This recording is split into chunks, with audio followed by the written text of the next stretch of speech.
之气，却为什么无法凝聚于体内？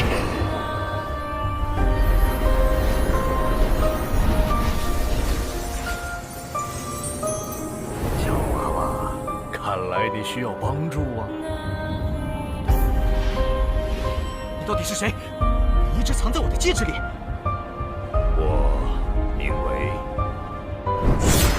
不是，解决这个功法，你为什么一直都不传给我？药老，吸你3年斗之气，老夫也是迫不得已。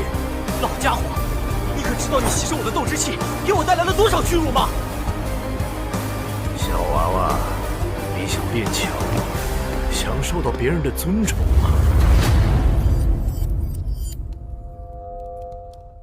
Melanjutkan cerita sebelumnya. 3 hari kemudian, di daerah hutan tersembunyi tertentu di luar kota Daling, seseorang yang mengenakan jubah hitam perlahan keluar. Dia mengangkat kepalanya untuk melihat sesekali pejalan kaki di jalan utama yang bergegas melewatinya. Setelah menentukan arah jalan, dia mengangkat kepalanya dan berjalan menuju jalan utama yang menuju ke selatan. Kecepatan orang berjubah hitam itu tidak secepat itu. Namun, jika orang yang penuh perhatian mengamatinya, mereka akan dapat menemukan bahwa setiap kali langkah kaki orang berjubah hitam itu jatuh, anehnya tubuhnya akan maju lebih dari 1 meter. Adegan itu mirip dengan teleportasi skala kecil yang terjadi, tampak sangat aneh.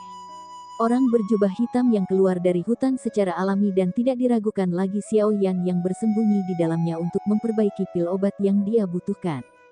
Dengan bantuan Yao Lao selama 3 hari terakhir ini, berbagai pil obat pemulihan dan penyembuhan, yang telah habis, sekali lagi mengisi cincin penyimpanannya. Dengan jumlah pil obat yang cukup sebagai cadangan, Xiao Yan juga merasa jauh lebih lega.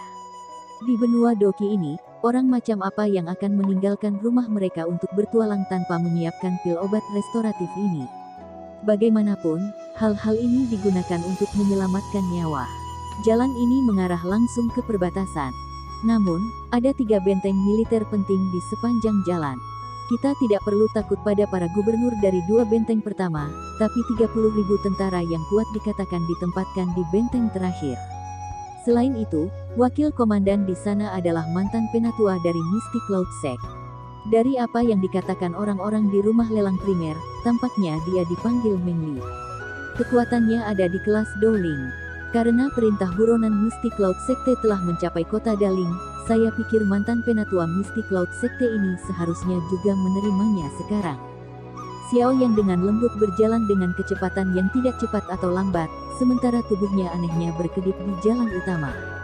Namun, di dalam hatinya, dia berulang kali menghitung bagaimana berhasil meninggalkan kekaisaran Jiama. Saat ini, sulit bagiku untuk bergerak 1 inci pun di dalam kekaisaran Jiama. Saya khawatir Yun San akan menebak bahwa saya akan melarikan diri dari kekaisaran. Dalam hal ini, dia secara alami akan menempatkan fokus yang lebih besar pada pos pemeriksaan terakhir perbatasan ini. Mungkin saja Meng Li sudah lama menerima pesan khusus Yun San. Dari kelihatannya, ingin pergi dengan mudah dari sana mungkin sulit. Wajah Xiao Yan benar-benar tertutup bayang-bayang. Ketika dia memikirkan poin yang merepotkan, alis Xiao Yan tidak bisa menahan diri untuk tidak bersatu. Tembok kota dari benteng perbatasan itu hampir sebesar gunung kecil. Pasti ada pasukan besar pemanah yang berpengalaman dalam menunggang dan menembak di dalam benteng serta penghalang penginderaan energi khusus. Karena digunakan untuk menjaga perbatasan, kemungkinan benteng juga memiliki kemampuan untuk bertahan dari orang-orang yang terbang melewati langit. Jika tidak, jika perang pecah, akankah orang-orang kuat dari negara lain bisa datang dan pergi sesuka mereka? Ah, sepertinya ingin melewati pos pemeriksaan terakhir semudah aku melewati kota Daling mungkin sedikit mustahil. Xiao Yan dengan lembut menghela nafas saat dia menggelengkan kepalanya, merasa sedikit kesal. Di dalam kekaisaran Mama, ada perintah militer. Dilarang terbang di langit dekat salah satu benteng militer penting di samping perbatasan. Jika ada yang ditemukan, kemungkinan besar mereka akan menerima pukulan destruktif dari segala arah. Kami hanya dapat mengambil 1 langkah pada 1 waktu dan melihat bagaimana perkembangannya. Jika itu benar-benar tidak mungkin, maka kita hanya bisa mengambil risiko dan dengan paksa menyerbu masa lalu. Xiao Yan menggelengkan kepalanya dan berhenti membayangkan skenario yang berbeda. Sebaliknya, dia memfokuskan semua perhatiannya untuk mempercepat perjalanannya. Meskipun jarak dari kota Daling ke perbatasan Kekaisaran Magia tidak pendek, ini hanyalah sesuatu yang kecil, secara relatif. Jika orang biasa berjalan beberapa ratus kilometer ini, seseorang pasti tidak akan dapat mencapai perbatasan tanpa waktu 10 hari hingga setengah bulan. Bahkan dengan kecepatan Xiao Yan dan penggunaan sayap awan ungu yang tenang untuk terbang selama beberapa waktu di sepanjang jalan, butuh 3 hari baginya untuk melewati 2 benteng yang ada di sepanjang jalan. Seperti yang diharapkan Xiao Yan, tidak adanya orang dari Misty Cloud Sekte di eselon atas kepemimpinan 2 benteng berarti bahwa perintah yang diinginkan, yang tidak diakui oleh keluarga kekaisaran, tidak ditempatkan di mana-mana seperti yang terjadi di kota Daling. Pasukan yang ditempatkan di sana juga tidak terlalu memperhatikan perintah yang diinginkan. Ini memungkinkan Xiao Yan untuk berhasil namun dengan sempit melewati 2 benteng tanpa bahaya. Meskipun dia berhasil melewati 2 benteng itu, perasaan Xiao Yan tidak sedikit pun rileks karena ini. Ini karena dia tahu bahwa yang paling merepotkan adalah benteng terakhir yang sangat besar yang dikenal sebagai Jalan Zengui. Sebagai benteng militer di perbatasan kekaisaran dengan tujuan menakut-nakuti kekuatan negara lain, tidak berlebihan untuk menggambarkan pertahanan di sana sebagai jaring. Semua prajurit yang ditempatkan di sana benar-benar memiliki pengalaman medan perang yang berdarah dan berapi-api. Mereka jauh dari apapun seperti pasukan yang menjaga kota-kota di dalam kekaisaran, yang tubuhnya dilubangi oleh gaya hidup mewah, dan tidak dapat dibandingkan. Benteng ini adalah garis pertahanan terakhir yang akan mencoba menghalangi Xiao Yan meninggalkan kekaisaran Jiangma. Hanya jika Xiao Yan dapat keluar dari tempat ini, dia akan benar-benar menjadi seperti naga yang berkerumun ke laut terbuka atau elang yang melayang di langit. Tidak akan ada lagi yang mengikatnya. Oleh karena itu, kali ini, sangat penting untuk melewati jalur ini. 2 hari setelah melewati benteng kedua, benteng yang sangat besar itu, yang seperti binatang prasejarah, raksasa yang berdiri di perbatasan Kekaisaran Jiangma, akhirnya muncul di garis pandang Xiao Yan. Xiao Yan berdiri di atas lereng gunung dan menatap tembok kota besar yang hampir tak berujung. Dia sekali lagi merasakan suara bor yang samar-samar dipancarkan dari tembok kota dan tidak bisa menahan dengan lembut menghembuskan nafas udara. Kekuatan puluhan ribu tentara bergabung dan kekuatan ganas yang dibebankan ke langit kemungkinan tidak akan pucat dibandingkan dengan formasi gabungan dari Misty Cloud Sect. Kebebasan naga yang kembali ke lautan luas ada di sisi lain tembok kota ini. Namun, Xiao Yan sedikit babak belur. Benteng besar ini seperti harimau ganas yang berbaring di jalannya, menghalangi jalan terakhirnya. Terbang dengan paksa bukanlah metode yang dapat diandalkan. Melihatnya, saya hanya bisa mencoba dan melihat apakah saya bisa menyelinap melalui kerumunan. Tatapan Xiao Yan menyapu jalan di bawah tempat sekelompok orang dengan kereta kuda itu datang dan pergi. Dia ragu-ragu sejenak, melangkah mundur perlahan dan akhirnya menghilang ke lautan manusia. Di jalan tanah kuning, sekelompok besar yang berjumlah hampir 100 orang berbaris dengan kecepatan tinggi menuju benteng besar di tepi pandangan mereka.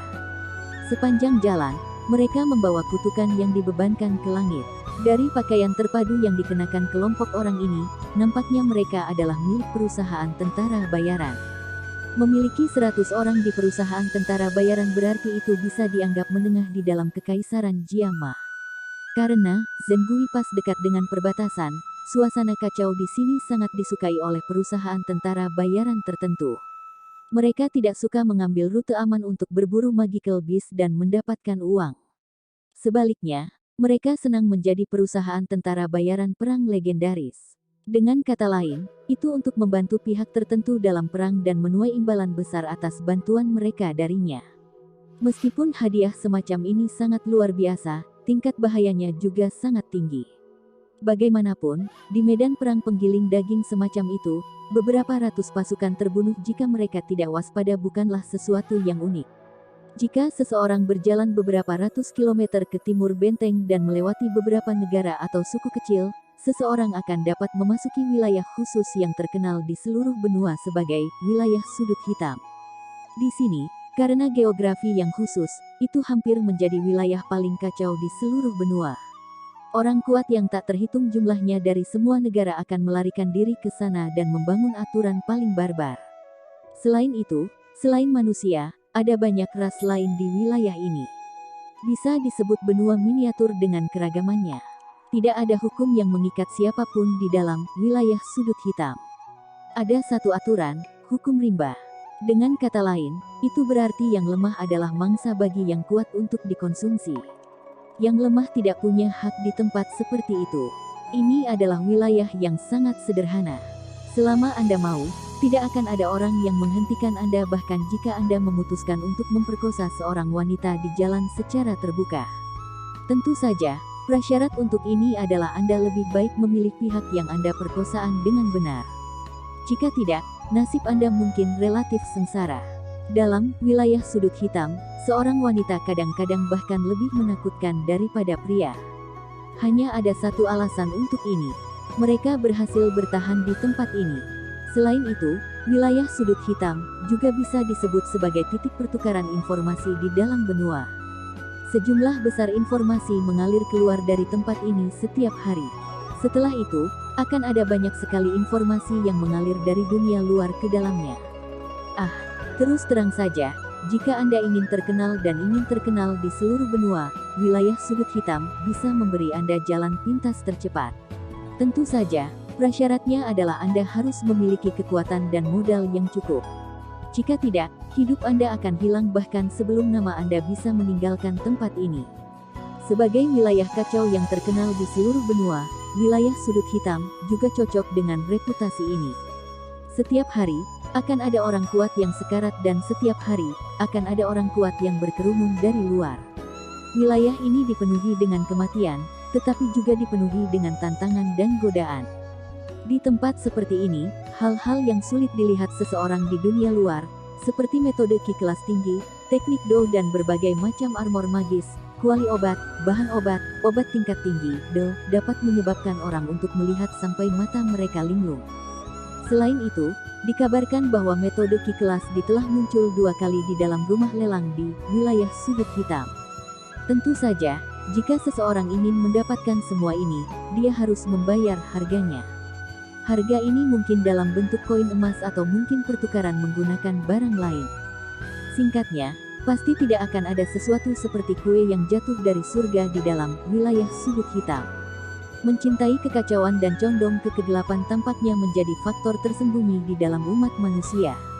Oleh karena itu, meskipun orang-orang tahu bahwa daerah ini diselimuti oleh udara berbahaya, masih ada banyak orang yang mengerumuni gelombang demi gelombang ke tempat ini. Tujuan mereka mungkin jalan pintas untuk dengan cepat menjadi terkenal di seluruh benua atau mungkin untuk dapat memperoleh metode ki kelas yang lebih tinggi, teknik do, atau pil obat di wilayah yang kacau ini atau mungkin untuk mendapatkan kekayaan besar yang hanya bisa dibandingkan dengan surga. Terlepas dari alasannya, orang-orang yang berulang kali mengerumuni ini menyuntikkan lalu lintas manusia yang tak henti-hentinya ke wilayah Black Corner ini. Oh ya, sesuatu yang hampir tidak disebutkan. Mungkin itu karena pasti akan ada efek sebaliknya ketika didorong ke ekstrim tetapi terletak di tengah wilayah sudut hitam adalah Akademi Jianan yang terkenal di seluruh benua Doki. Hanya saja, wilayah tertentu yang mengelilingi bagian luar Akademi Jianan termasuk dalam wilayah yang damai. Siapapun yang membawa atmosfer dalam daerah sudut hitam ke tempat ini akan menjadi mayat di pohon besar yang terletak di garis batas antara Akademi Jianan dan daerah sudut hitam keesokan harinya. Selama bertahun-tahun, tampaknya tidak ada pengecualian. Ada desas-desus bahwa mayat 2 Do Wang dan 1 Do Huang digantung di pohon besar, yang disebut pohon roh mati. Sekelompok besar manusia dan kuda melesat lewat di jalan, menendang debu kuning yang menutupi jalan. Tawa dan kutukan berulang kali bergema di sepanjang jalan. Di belakang rombongan manusia dan kuda, ada beberapa orang yang mendorong kereta kuda dan membawa jubah. Mereka tidak memakai pakaian yang sama dengan tentara bayaran di depan mereka.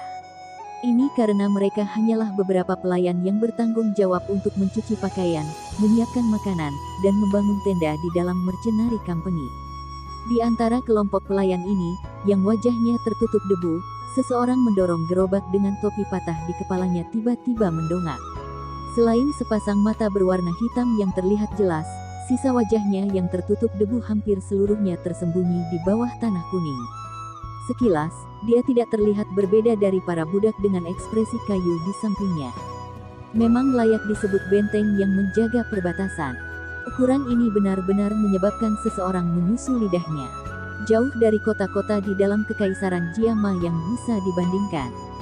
Saat dia menatap tembok kota, yang tampak lebih besar dan lebih mengesankan saat dia bergerak mendekat, pria itu tiba-tiba menghela nafas pelan. Mendengar suara ini, orang ini sebenarnya adalah Xiao Yan. Melihat situasinya, tampaknya dia berencana untuk mengandalkan perusahaan tentara bayaran ini dan menyelinap ke benteng terakhir kekaisaran. Kelompok itu semakin dekat ke tembok kota di dalam debu kuning.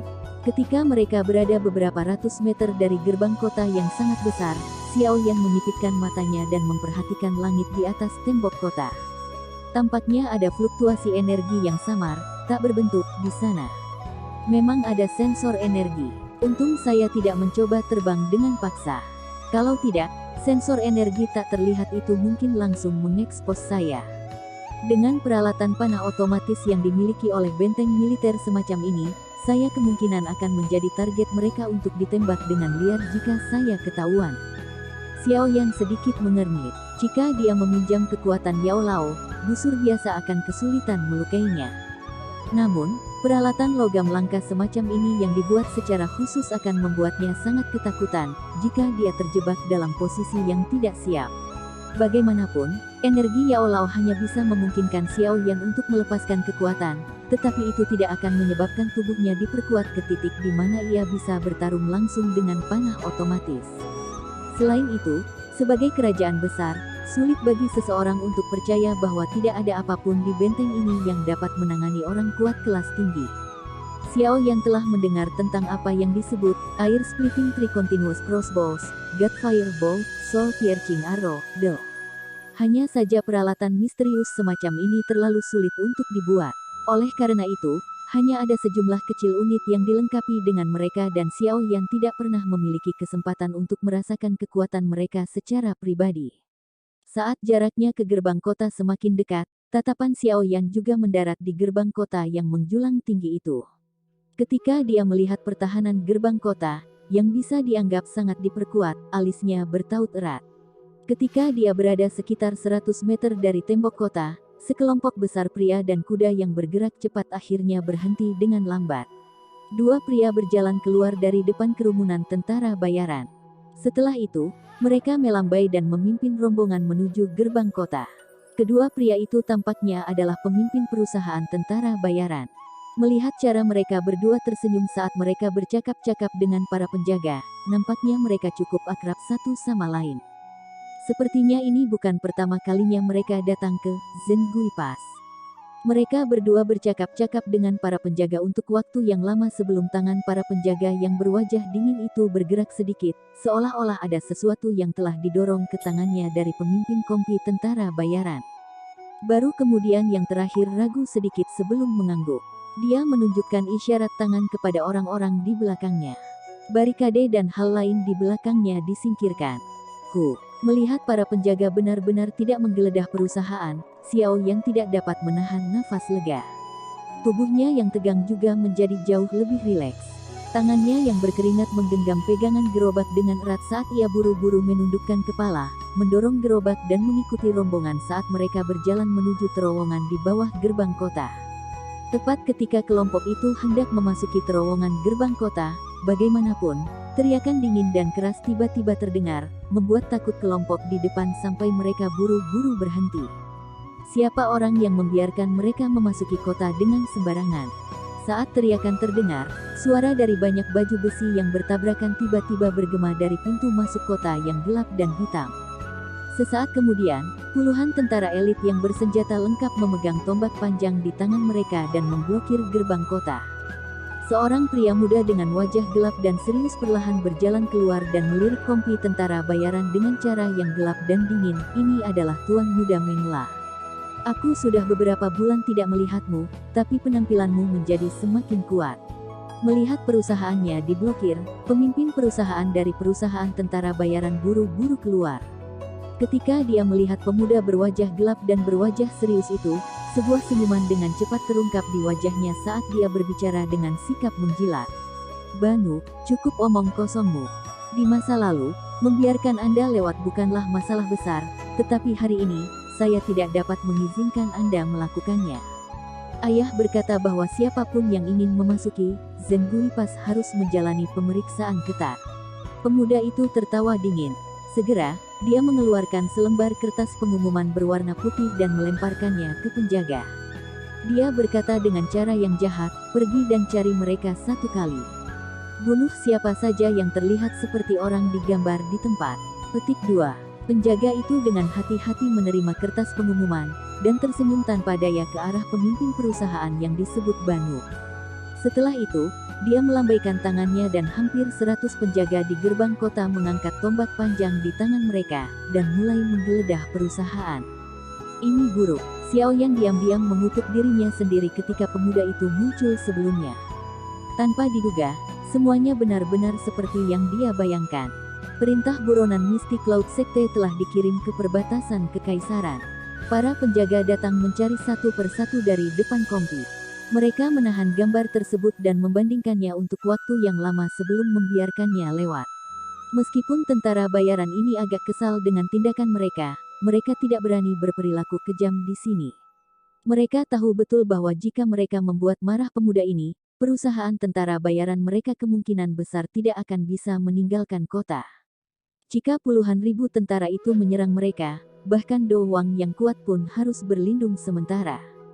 Hanya beberapa orang kuat yang seperti orang-orang legendaris yang bisa melawan 10.000 orang sendirian. Pemuda bernama Meng La itu, tangannya ditopang di belakangnya. Matanya sangat dingin hingga seperti ular berbisa. Langkah kakinya bersilangan satu demi satu saat dia perlahan mengikuti rombongan dan berjalan turun. Tiba-tiba, langkah kakinya terhenti. Tatapannya menyapu para pelayan, yang tubuhnya mengeluarkan bau apak dan wajahnya tertutup kotoran kuning. Dengan suara dingin, dia berkata, "Bersihkan wajahmu." Siasat pemuda ini cukup dalam dan tidak memiliki keangkuhan sedikit pun yang dimiliki oleh tuan muda di dalam kekaisaran.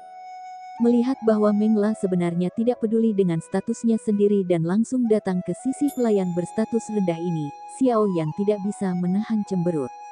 Dalam hatinya, dia merasa ada hal-hal yang sangat merepotkan. Jika mereka terus memeriksa dengan cara ini, cepat atau lambat dia akan terungkap. Hasil untuk diekspos di tempat seperti itu tidak bagus. Mendengar teriakan Meng La, para pelayan dengan ekspresi kaku itu buru-buru menundukkan kepala mereka dengan takut-takut.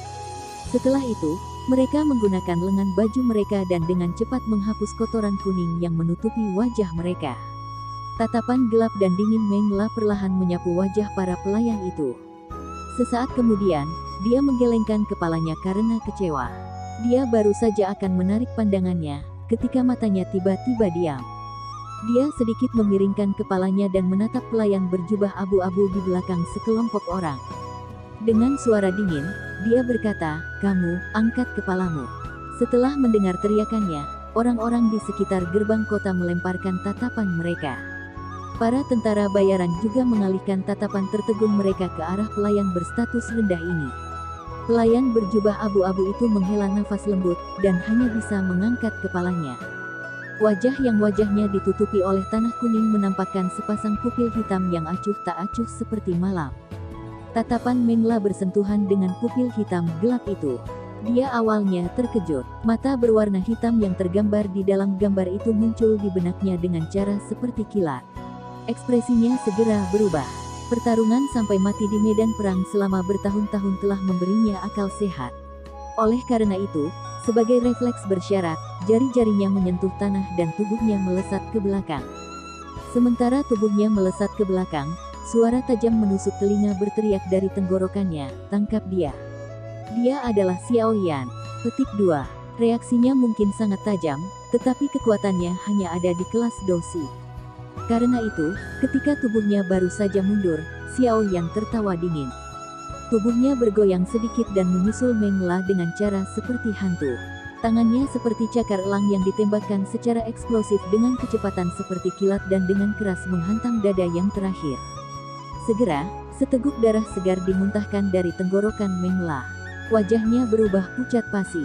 Gagal mengambil nyawa Mengla dalam satu pukulan, Xiaoyan baru saja akan menerkam ke depan ketika Mengla buru-buru memamerkan tubuhnya dan pergi ke belakang punggung para prajurit. Benar-benar tidak normal bagi seorang Douxi untuk memiliki tubuh yang gesit. Ci, lebih dari 10, tajam, tombak panjang yang membawa cahaya samar Douqi dengan kejam menusuk kepala Xiaoyan. Rute tombak itu mematikan dan dipenuhi dengan aura pembunuhan. Mereka memang layak menjadi prajurit yang pernah hidup di medan perang. Hanya tekanan dan koordinasi ini saja yang tidak dapat dibandingkan dengan tentara biasa. Xiaoyan memutar kepalanya. Meskipun dia telah menghindari tombak panjang, serangan Xiaoyan juga diblokir. Saat dia melihat para prajurit itu berkumpul bersama dengan tergesa-gesa, dia hanya bisa menyatukan alisnya dan mundur cukup jauh. Di luar gerbang kota, semua orang menatap perubahan sepersekian detik ini dengan wajah tercengang. Ini terutama ketika mereka melihat bahwa Mengla, yang disebut orang paling menonjol di antara generasi muda di Gui Mengpas, terluka parah dalam satu serangan. Ekspresi wajah mereka menjadi sedikit lamban setelah itu. Xiaoyan. Dia adalah Xiaoyan itu. Xiaoyan yang membunuh Yun Leng dari Mystic Cloud Sect yang merupakan Do Wang. Tiba-tiba, ada seseorang dari dalam perusahaan tentara bayaran yang tiba-tiba berteriak dengan keras. Segera, banyak mata yang berapi-api diangkat. Mendengar suara itu, sepertinya tidak terlalu banyak keserakahan. Sebaliknya, itu berisi rasa ibadah. Saat teriakan dari tentara bayaran ini jatuh, sekitarnya segera berubah menjadi keributan. Banyak tatapan yang berisi berbagai emosi berbeda menatap Xiaoyan dengan saksama. Hal yang mengguncang kekaisaran Mama baru-baru ini secara alami dan tidak diragukan lagi adalah masalah Xiaoyan yang melawan Mystic Cloud Sect. Menyusul masalah perintah yang diinginkan dari Mystic Cloud Sect, hampir setiap warga di Kekaisaran Magia tahu bahwa siapapun yang dapat memberikan informasi mengenai Xiaoyan kepada Mystic Cloud Sect akan dapat memperoleh metode Qi kelas Xuan untuk berlatih Do Qi. Metode Qi kelas ini setara dengan ratusan ribu koin emas di pasaran. Apalagi itu adalah situasi di mana ada permintaan untuk itu, tetapi kekurangan pasokan untuk memenuhi permintaan itu. Hadiah yang murah hati ini sudah cukup bagi banyak orang untuk mempertaruhkan nyawa mereka. Xiaoyan, Zengui Pass ini memiliki puluhan ribu tentara bersenjata. Anda tidak akan pernah bisa melarikan diri. Ekspresi Mengla membengkak keunguan saat dia melirik Xiaoyan dengan kejam. Suaranya serak saat dia berbicara. Tuan Muda Mengla, saya ingin tahu sesuatu. Para prajurit di Jalan Zengui ini jelas-jelas milik para pejabat kekaisaran. Kapan menjadi anjing untuk membantu bekerja untuk Mystic Cloud Sect? Saya pikir jika masalah ini dikirim ke keluarga Kekaisaran Magia, saya takut bahkan ayahmu akan dihukum berat, bukan? Xiaoyan menyeka kotoran kuning dari wajahnya. Tatapannya menyapu ratusan tentara elit yang memblokir gerbang kota saat dia tertawa terbahak-bahak. Setelah mendengar tawa dingin Xiaoyan, para prajurit juga terkejut. Segera, mereka menjadi sedikit ragu-ragu. Menurut prosedur, mereka memang tentara milik Kekaisaran Magia, dan tidak ada hubungannya dengan Mystic Cloud Sect. Perintah yang diinginkan itu tidak diakui oleh para pejabat. Dengan kata lain, menangkap Xiaoyan pada dasarnya adalah sesuatu yang ilegal. Sungguh pria muda berlidah tajam. Tepat ketika para prajurit ragu-ragu, tawa yang gelap dan dingin tiba-tiba terdengar dari dalam terowongan di belakang gerbang kota. Segera, seorang pria parubaya yang mengenakan baju besi perak melangkah keluar. Tatapannya dengan dingin menyapu Xiaoyan dan berteriak, "Saya adalah wakil komandan, Zengui Pass, Meng Li. Anda telah masuk tanpa izin ke kota penting. Menurut hukum kekaisaran kami, Anda harus ditangkap. Saya menyarankan Anda untuk membiarkan diri Anda ditangkap tanpa perlawanan untuk menghindari rasa sakit pada diri Anda sendiri." Petik 2. Anda Meng Li, anjing dari Mystic Cloud Sect itu. Tatapan Xiaoyan menyapu tubuh Meng Li dan merasakan nafas samar yang keluar dari tubuhnya. Dia bergumam dalam hatinya, melihat Qi-nya, dia harus berada di sekitar bintang Dowling 2 atau 3. Jatuhkan dia. Ekspresi Meng Li sedikit gelap dan serius saat dia tertawa terbahak-bahak. Dia berhenti berbicara omong kosong dan langsung berteriak. Setelah mendengar perintah Meng Li, beberapa ratus tentara elit bersenjata lengkap keluar dari dalam terowongan hitam gelap di bawah tembok kota sekali lagi. Setelah itu, Mereka mengepung Xiao Yan lapis demi lapis. Tombak panjang dan tajam di tangan mereka berkedip dengan kilau yang tebal dan dingin saat sinar matahari terpantul dari mereka. Karena gagal menyelinap, aku hanya bisa menerobos dengan paksa. Aura pembunuhan yang melonjak ke langit dari sekitarnya menyebabkan ekspresi Xiao Yan secara bertahap menjadi dingin. Dia menggerakkan kedua tangannya dan penguasa suan berat yang sangat besar muncul dan muncul.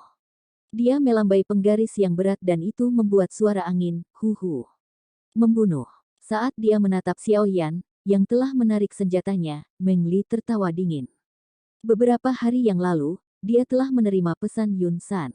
Menurut apa yang dikatakan terakhir kepadanya, Xiao Yan saat ini terluka dalam pertarungan besar di Misty Cloud Sect dan tidak bisa lagi menampilkan kekuatan menakutkan yang dia gunakan untuk bertarung dengan Yun San. Hanya karena inilah Meng Li berani menyetujui perintah pembunuhan ini.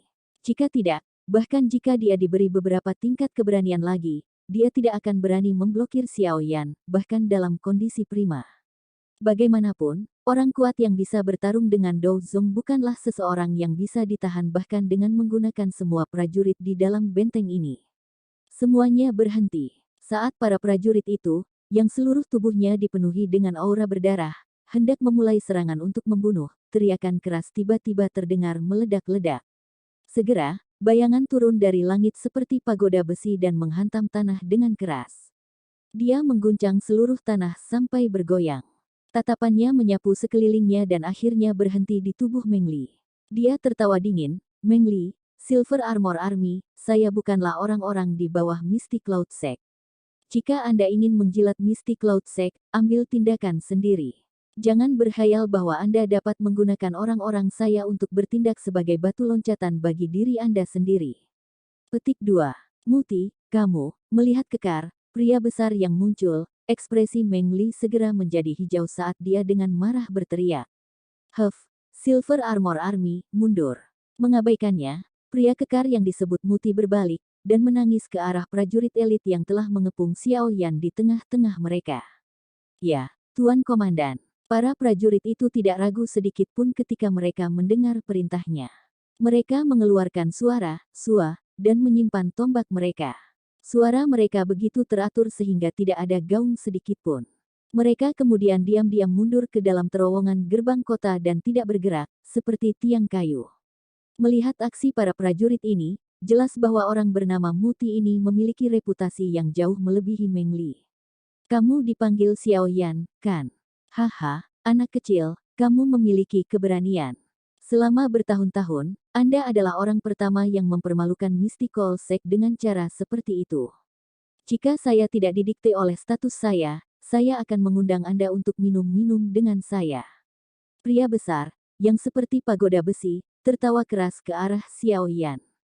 Tawanya seperti guntur. Terima kasih, Komandan Muti.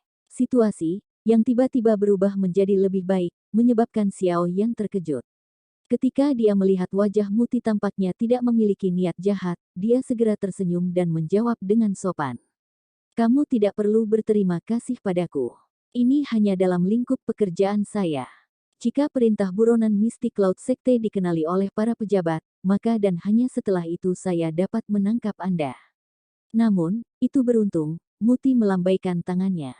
Dia melirik Meng Li yang berwajah hijau dan tersenyum sambil berkata, selama kamu bisa melarikan diri dari tangan orang ini, tidak akan ada lagi orang di Zengui Pass ini yang akan menghentikanmu. Terima kasih banyak untuk ini. Ekspresi padat tanpa sadar muncul di wajah Xiao Yan saat dia mendengar ini. Dia menoleh dan menatap Meng Li sebelum berkata dengan lembut, Wakil Komandan Meng Li, jika kamu ingin mengambil kepalaku untuk mendapatkan hadiah dari Misty Cloud Sect, datang dan serang aku sendiri. Bajingan kecil, sombong sekali. Hari ini, saya tidak percaya bahwa saya tidak dapat menyelesaikan tubuh Anda yang terluka ini. Petik 2. Wajah Meng Li bergantian antara hijau dan putih. Dia tidak berpikir bahwa dia benar-benar akan terlibat dalam masalah ini. Sejujurnya, di dalam hatinya, dia sedikit takut dengan taktik yang digunakan Xiao Yan. Bagaimanapun, bahkan orang yang kuat seperti Yun Leng telah mati oleh tangan Xiao Yan. Jika dia melunak pada saat seperti ini, kemungkinan reputasinya di dalam Zengui Pass akan turun sampai ke dasar lembah. Karena itu, Meskipun dia merasa tidak pasti di dalam hatinya, dia hanya bisa mengeraskan kulit di kepalanya dan melangkah maju. Nah guys, mungkin videonya cukup sampai di sini dulu. Mimin akan melanjutkan episode selanjutnya, namun sebelum itu alangkah baiknya bantu Mimin subscribe, aktifin lonceng notifikasinya agar tidak ketinggalan video terbaru dari Mimin.